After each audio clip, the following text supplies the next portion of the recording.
16일자 국민일보 일면에 강소기업도 수주뚝 실직 악몽이 시작되었다라는 타이틀의 기사가 실렸습니다. 인천 남동공단의 이준혁 씨라는 분 이야기인데요. 가명입니다. 50살 되신 분이시고요. 이분은 원래 서울의 유명한 사립대학 무역학과를 졸업을 하고 대기업에 취직해서 영업 파트에서 일을 했던 분입니다. 그러다가 IMF 위기를 맞이했고 회사가 구조조정을 시작했는데 이분이 그 대상이 되어서 해고가 되었습니다. 그리고 회사를 옮겨 다른 회사에 취직을 했는데 2008년 글로벌 금융 위기 때에 또 같은 상황이 반복이 됐습니다. 그리고 돌고 돌아 자리 잡은 것이 지금 남동공단의 이 회사였습니다. 그런데 이번엔 생각지도 못한 코로나19 바이러스 때문에 찾아온 경제 위기 때문에 결국은 직장에서 또 물러나게 됐던 겁니다. 그 회사에서 이분이 계시던 그 팀 자체가 아예 없어졌고요. 다른 부서까지 포함해가지고 이달에만 정직원 10명이 권고 사직을 당했다고 합니다. 감원 인력이 전체 12%였다고 그러고요.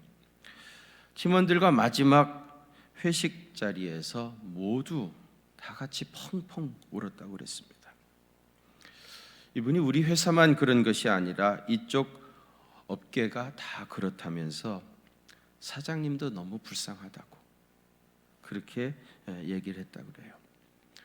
이 회사 사장님은 최민재 씨라는 분인데 이분도 가명입니다. 나이는 58세신데요. 1999년 1월 달에 이 회사를 인수해서 사업을 시작했다고 합니다. 외환위기 글로벌 금융 위기를 그 파고를 다 견디면서 여태 한 번도 직원을 줄여본 적이 없었다고 합니다.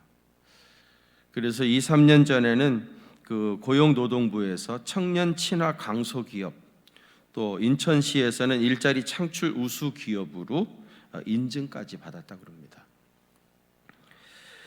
이분이 말하는 것이 금융위기 때는 회사 매출액이 절반으로 떨어졌지만은 그러나 그때는 직원들을 다 끌어안고 갔습니다.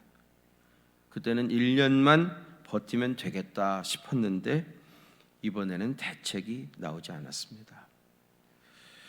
제조업의 상황은 수년째 내리막길이었고요. 침체 속도가 2, 3년 전부터 눈에 띄게 가팔랐는데 그 중에도 코로나19 사태가 직격탄을 날리게 되었다는 겁니다. 매년 20% 가까이 감소하는 수준은 코로나19 사태 이후엔 아예 씨가 마르다시피 했다는 겁니다. 최 씨는 줄어든 것이 아니라 아예 없는 수준이라고 표현을 했습니다.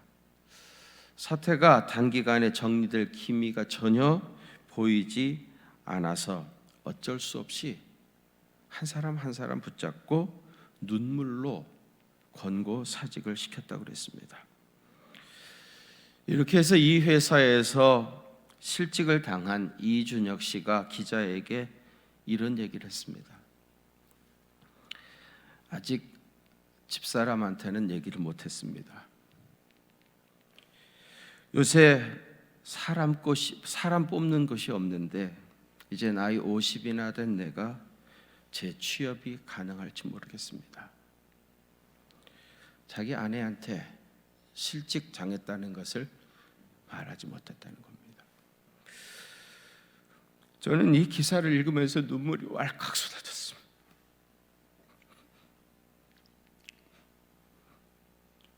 어디 이런 일을 당한 사람이 이 사람 한 사람뿐이었겠습니까? 우리 교인들도 다 이런 비슷한 일을 당하고 있지 않겠는가? 그렇게 생각하니까 마음이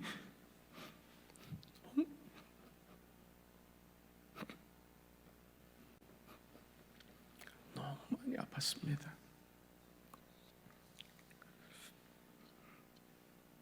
죄송합니다.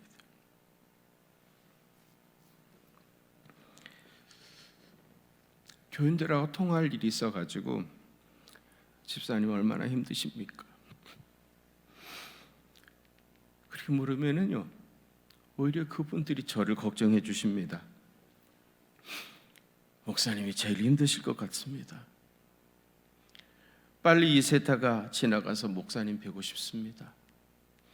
오히려 저를 위로해 주셨습니다. 어느 권사님이요, 다들 온라인 예배 드리니까 이분저분 목사님 설교를 다 들어봤답니다.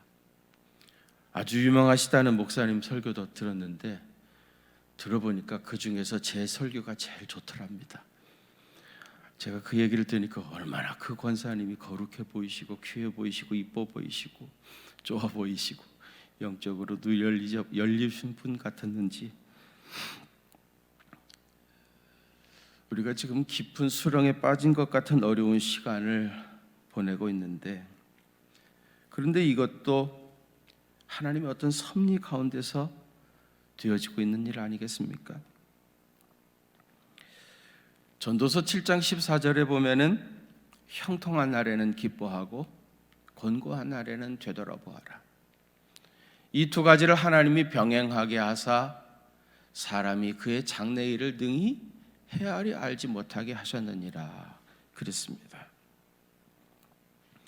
살다 보면 형통한 날도 있고 또 반대로 곤고한 날도 있는데, 형통한 날은 하나님이 주신 것이고 곤고한 날은 마귀가 주는 것이 아니라 하나님이 이 두 가지를 병행하게 하셨다는 겁니다.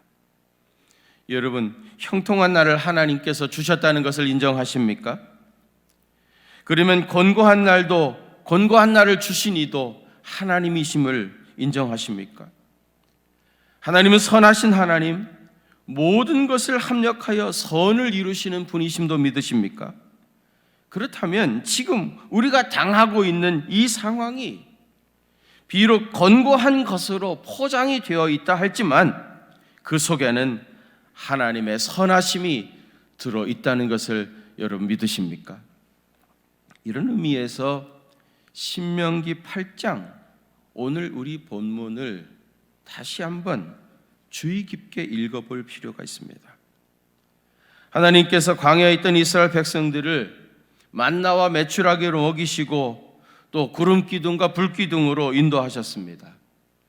심지어 광야에 있던 40년 동안에 의복이 전혀 헤어지지 아니했고 40년 광야길을 걸어 다녔는데 발이 부르트지 아니했다 그럽니다. 그런데 광야에 있던 이스라엘 백성들은요, 끊임없이 불평을 했습니다. 그러다가 우리 애굽으로 돌아가자. 우리가 애굽에서 고기 가마 곁에 있었을 때가 훨씬 더 좋았다. 그렇게 불평합니다. 사실은 이스라엘 백성들이 애굽에 살 때 무슨 고기 가마 곁에서 마음껏 고기를 먹을 수 있었던 것도 아닙니다. 거기서 자유롭게 살 수 있었던 것도 아닙니다. 애굽 사람들의 노예로 살았습니다. 그런데 그들은 애굽으로 돌아가자고 했던 겁니다. 왜 그랬겠습니까? 실제로 광야 생활을 해보니까 애굽에서 노예로 사는 것보다 더 어설프고 힘들었던 겁니다. 막상 광야 생활을 해보니까 애굽의 노예 생활이 훨씬 더 안정적이고 더 사람 사는 것 같았던 거예요. 광야 생활이라고 하는 것이 그렇게 힘들었던 겁니다. 출애굽할 때는 굉장히 벅찬 감격을 가지고 나왔지만은 막상 광야에서 실제로 살아보니까 얼마나 불편하고 어설펐던지, 차라리 애굽에서 종살이 하는 것이 더 낫겠다라는 생각이 들었던 겁니다. 실제로 광야 생활이 애굽의 종살이보다도 못했던 겁니다. 그런데 문제는 그 광야길로 인도하신 이가 누구십니까? 오늘 보면 2절 상반절 한번 같이 봉독하겠습니다. 시작. 내 하나님 여호와께서 이 40년 동안에 내게 광야길을 걷게 하신 것을 기억하라. 아멘. 누가 이 광야길을 걷게 하셨다고 그랬습니까? 하나님께서. 네 하나님 여호와께서 그 길로 인도하신 겁니다.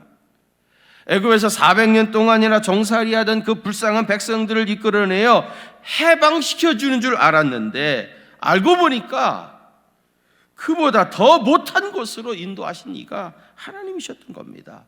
그래서 이스라엘 백성들은 하나님이 싫었던 것이고 모세가 싫어졌던 것입니다.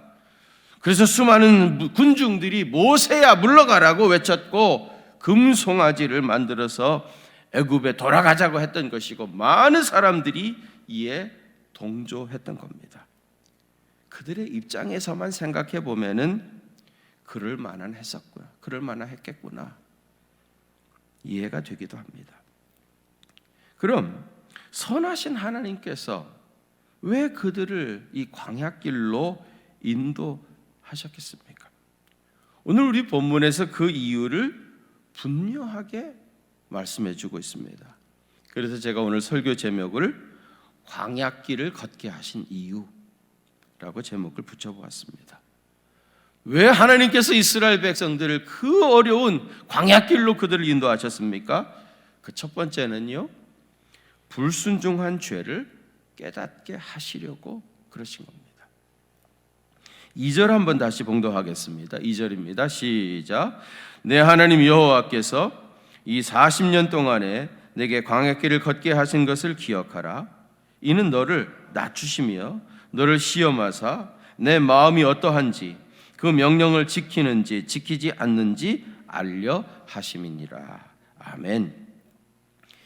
여기에서 하나님께서 분명하게 이스라엘 백성들을 광야길로 걷게 하시고 그들을 낮추시고 시험하신 이유를 분명하게 말씀하셨습니다. 무엇입니까? 네 마음이 어떠한지 그 명령을 지키는지 지키지 않는지를 알려 하시려고 그랬다는 겁니다.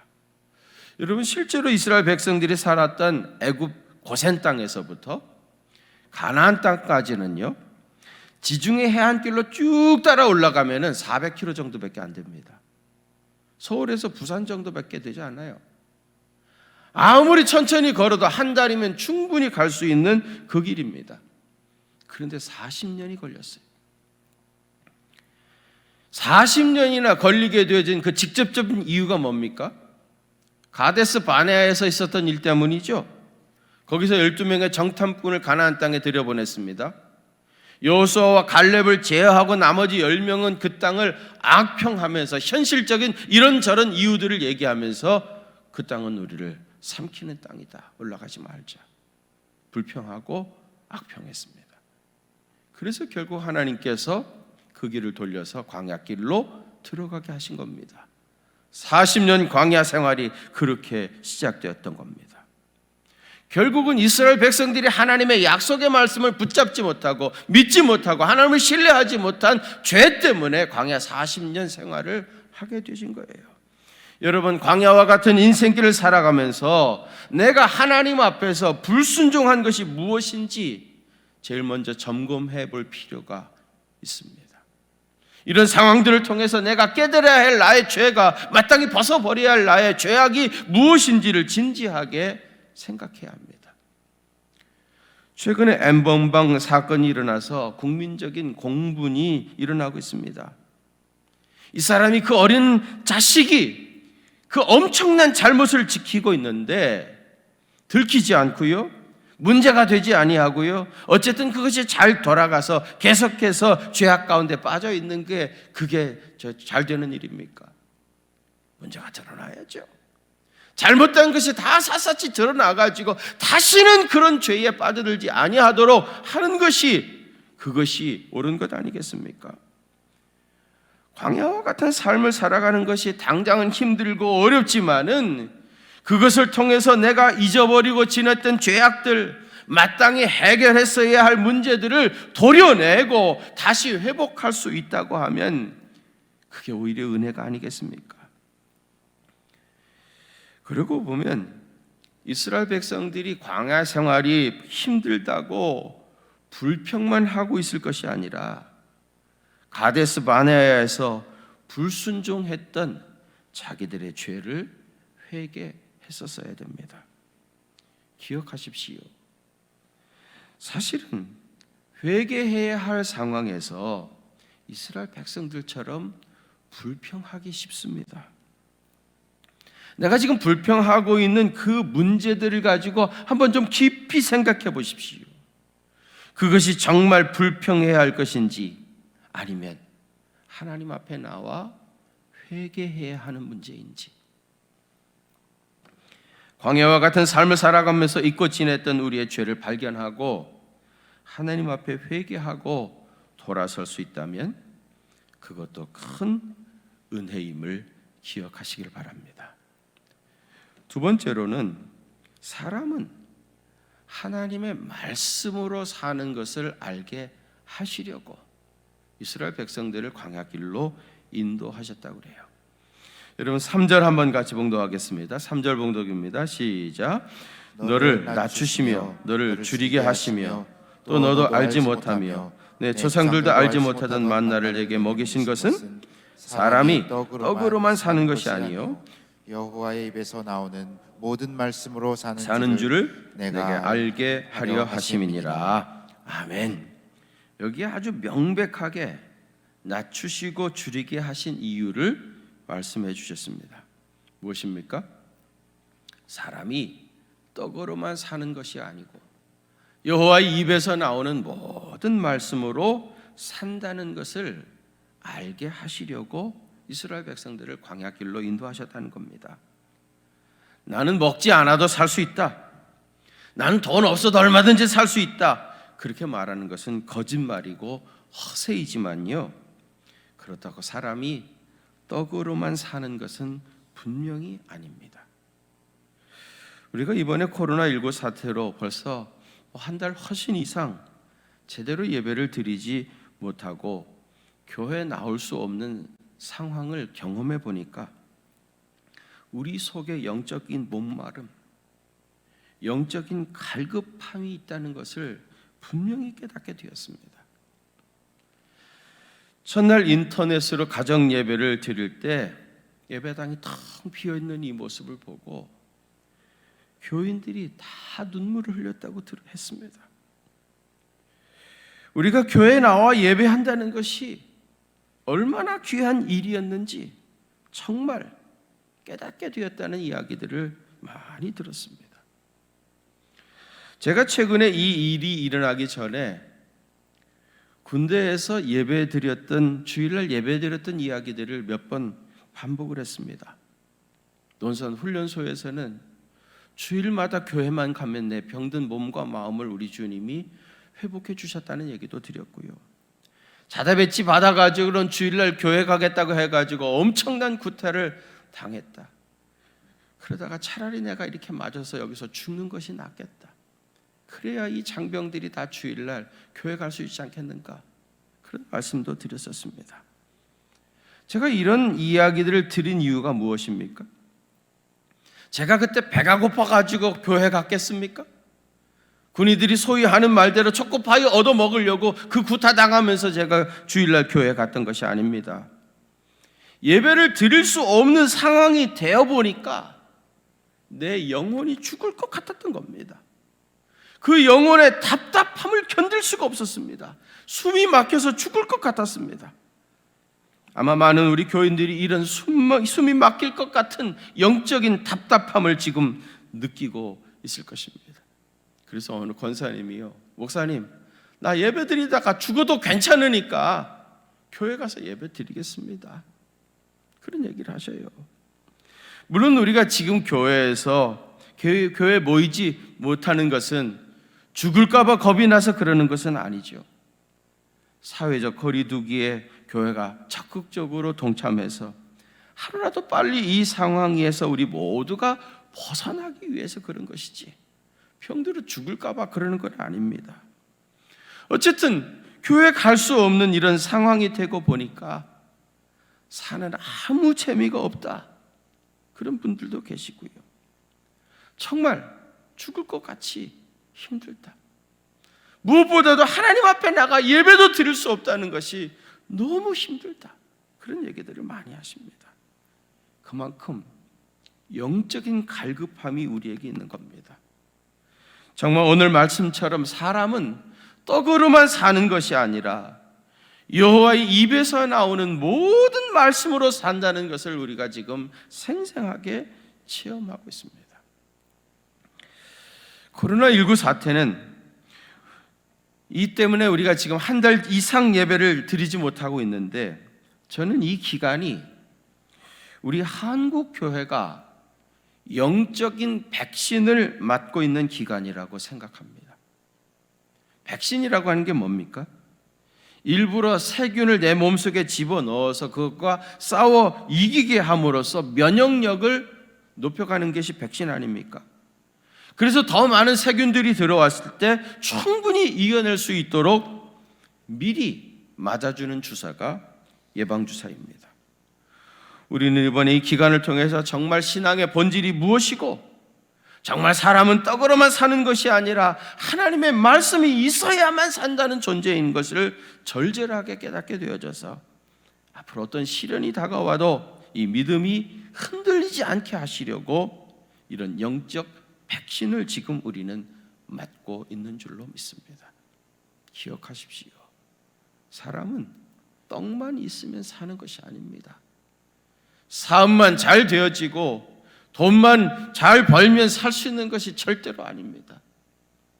주님의 입에서 나오는 하나님의 말씀, 영적인 이 목마름이 채워지지 아니하고는 살 수 없는 존재라는 것을 분명히 알게 하시려고 하나님 이스라엘 백성들을 그 광야길, 애굽의 노예 생활보다 못했던 그 길로 인도하셨던 것입니다. 마지막 세 번째로는 교만하지 않게 하시려고 그들을 광야길로 인도하셨습니다. 오늘 본문의 분량상으로만 보면 가장 많은 절수를 할애해서 강조한 것이 교만하지 않게 하시려고 그들을 광야길로 인도하셨다 그랬습니다. 12절에서부터 14절에 보면 네가 먹어서 배부르고 아름다운 집을 짓고 거주하게 되며 또 내 소와 양이 번성하며 내 은금이 증식되며 내 소유가 다 풍부하게 될 때에 네 마음이 교만하여 내 하나님 여호와를 잊어버릴까 염려하노라. 여러분 17절과 18절 한번 같이 봉독하십시다. 시작. 그러나 네가 마음에 이르기를 내 능력과 내 손의 힘으로 내가 이 재물을 얻었다 말할 것이라. 네 하나님 여호와를 기억하라. 그가 내게 재물 얻을 능력을 주셨습니다. 이같이 하시면 내 조상들에게 맹세하신 언약을 오늘과 같이 이루려 하심이니라. 아멘. 사람이 교만해져 가지고요, 내가 내 능력으로 내 손의 힘으로 내가 이런 재물을 얻었다, 그러니까 이것은 내 거다, 이런 교만함이 생길 수가 있습니다. 그러나 하나님 여호와를 기억하라. 그가, 내가 아니라 누굽니까? 그가, 하나님께서 내게 재물 얻을 능력을 주셨습니다. 하나님이 다 하신 일입니다. 내가 한 것이 아닙니다. 하나님께서 하신 일입니다. 여러분, 사람은 뭐가 좀 되는가 싶으면 교만해지기 쉽습니다. 이것이 사람이 제일 빠지기 쉬운 함정입니다. 하나님이 제일 싫어하는 죄는 분명히 교만입니다. 베드로전서 5장 5절에 보면 하나님은 교만한 자를 대적하시되 겸손한 자에게는 은혜를 베푸시느니라 그랬습니다. 하나님이 대적하시는 교만한 자가 잘 될 것 같습니까? 절대로 잘 될 수가 없습니다. 제 주변에도 교만한 것 같다고 느껴졌던 사람들, 하루아침에 그 명성과 인기가 사라지는 것을 저는 여러 번 봤습니다. 저 자신도 저에 대해서 제일 두려운 것은 나도 모르게 내가 교만해져서 하나님께 버림받을까, 그것이 제일 두렵습니다. 혹시라도 여러분 눈에 제가 교만해 보이시면 가만히 계시지 마시고 찾아오셔서 제 목을 누르시고 당신 교만해졌다고 말씀해 주시기를 바랍니다. 그것이 저를 향한 진지한 사랑입니다. 중국에서 하루에 3,000명씩 확진자가 쏟아져 나왔을 때에 그때 우리는 전체 확진자가 100명 미만이었습니다. 그때 우리나라에서는 우리는 방역을 잘하고 있으니까 조속히 안정될 것이다 자화자찬을 했습니다. 그런데 이 말이 떨어지자마자 대구 신천지 사태가 일어나가지고 하루에 몇백 명씩 몇천 명씩 확진자가 늘어나기 시작했습니다. 그렇게 말했던 사람들 코가 납작하게 됐습니다. 신천지 이만희 교주는 그런 짓을 하고도 우리 신천지가 최근에 막 부흥하니까 우리를 핍박하는 것이라고, 이것이 계시록에 나왔던 아마겟돈 전쟁이라고, 이 전쟁에서 승리해야 된다고 그랬습니다. 대국민이 인터뷰를 할 때도 죄를 뉘우치는 진정성은 눈꼽만큼도 없었습니다. 국민 앞에서 사죄하겠다고 2번씩이나 절을 하면서 박근혜식에 차고 나와서 여론을 엉뚱한 곳으로 몰고 가려고 하는 언론 프레이를 하고 있는 이 어린아이같이 유치한 발상은 도대체 누구 머리에서 나온 것이겠습니까? 우리 한국교회도 한동안 잘 나가더니 교만해졌습니다.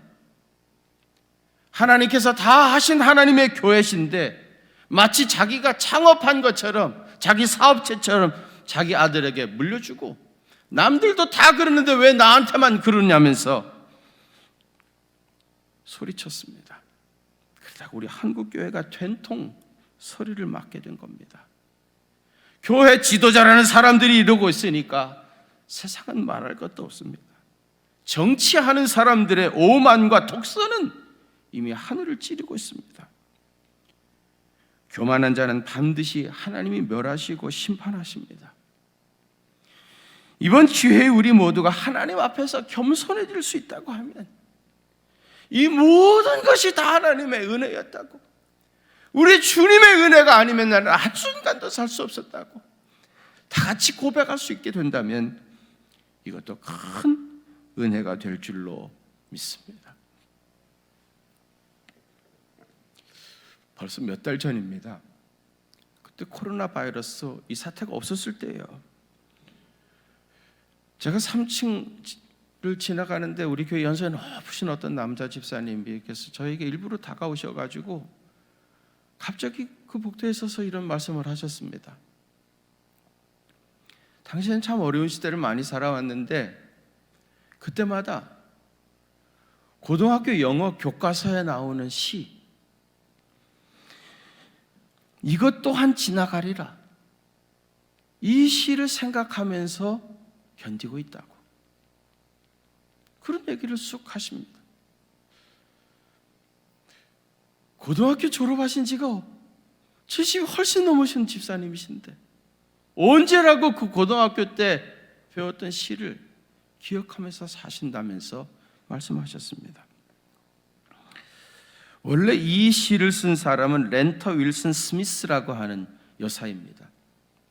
목사의 아내였었고요, 자기 아버지도 감리교 목사였습니다. 찬송가 작시도 많이 하셨던 분이신데요, 이 렌턴 윌슨 스미스가 이 시를 쓴 배경이 그렇다고 합니다.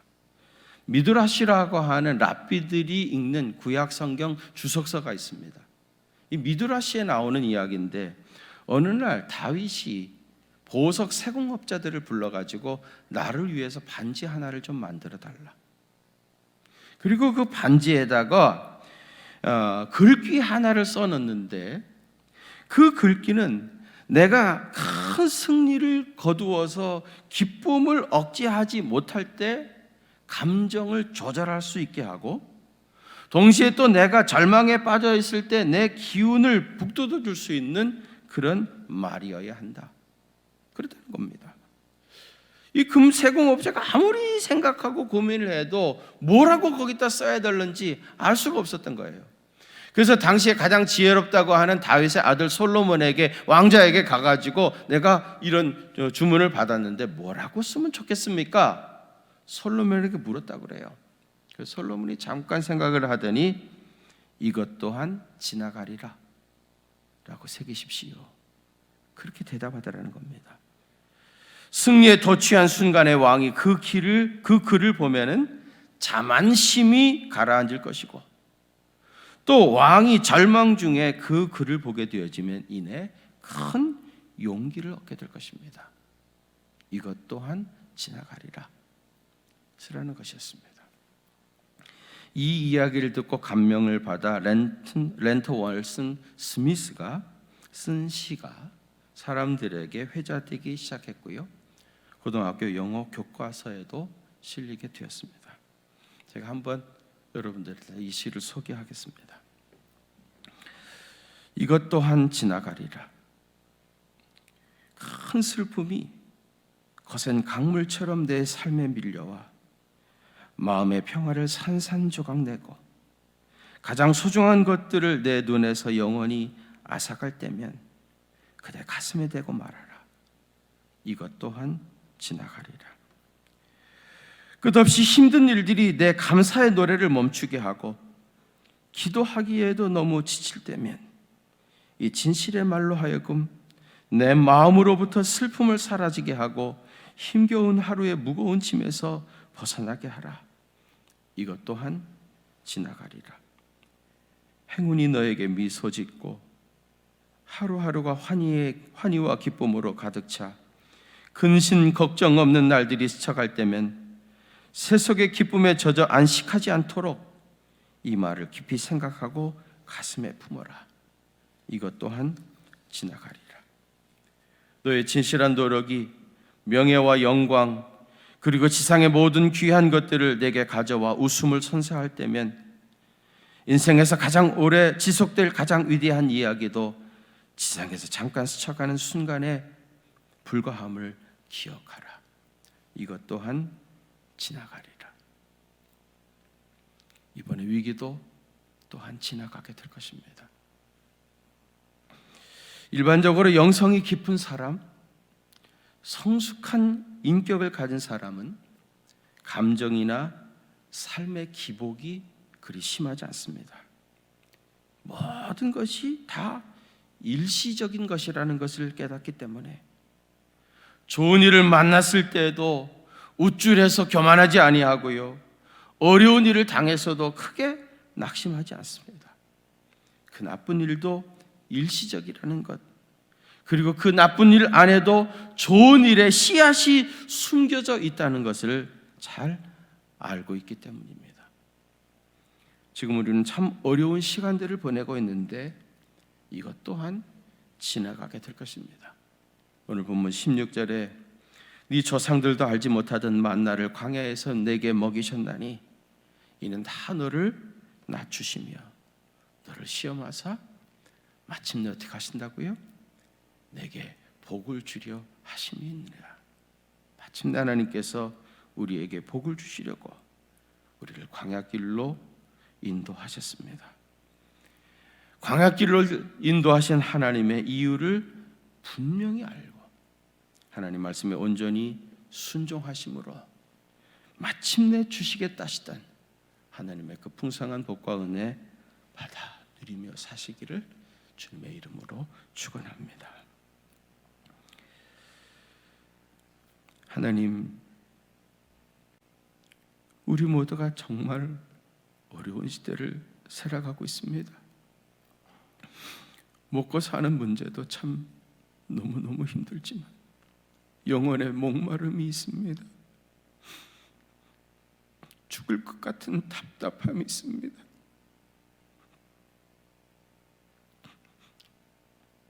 온 성도들과 한 자리에 모여서 마음껏 큰 소리로 주님을 찬양하고 하나님의 말씀을 담대하게 선포, 서로 부둥켜 안기고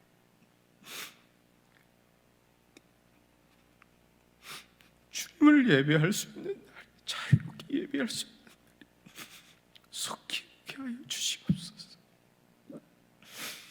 주님, 우리가 너무 많은 죄를 졌습니다. 우리가 너무 교만했습니다.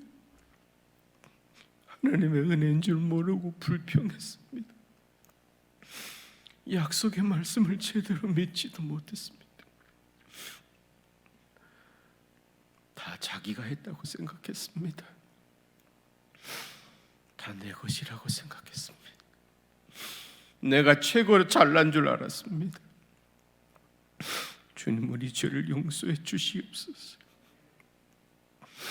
이제 겸허하게 하나님 앞에 돌아가게 하여 주시옵시고, 가장 낮은 자리에서 겸손하게 무릎 꿇고 금식하며 주님 앞에 나와 기도하게 하시고 예배하는 주님의 사람 되게 하여 주시옵소서. 우리가 주의 전에 나와 예배하지 못하지만 세상에서 예배하는 예배자의 삶을 살게 하여 주셔서 주님의 영광이 우리의 삶을 통해서 온 세상에 나타나게 하시고, 그래서 세상이 회복되게 하시고 치유되어지는 놀라운 은혜가 임하게 해 주옵소서. 이제는 우리 구주 예수 그리스도의 그 크신 은혜와 하나님 우리 아버지의 무한하신 사랑하심과 성령님의 위로하심과 교통하심이 코로나19 바이러스 때문에 진통을 겪고 있는 우리 경기중앙교회 사랑하는 성도들과 또 저들의 가정과 그리고 온 세상의 모든 사람들 위해 이제로부터 영원토록 함께 계시옵기를 간절히 축원하옵나이다. 아멘.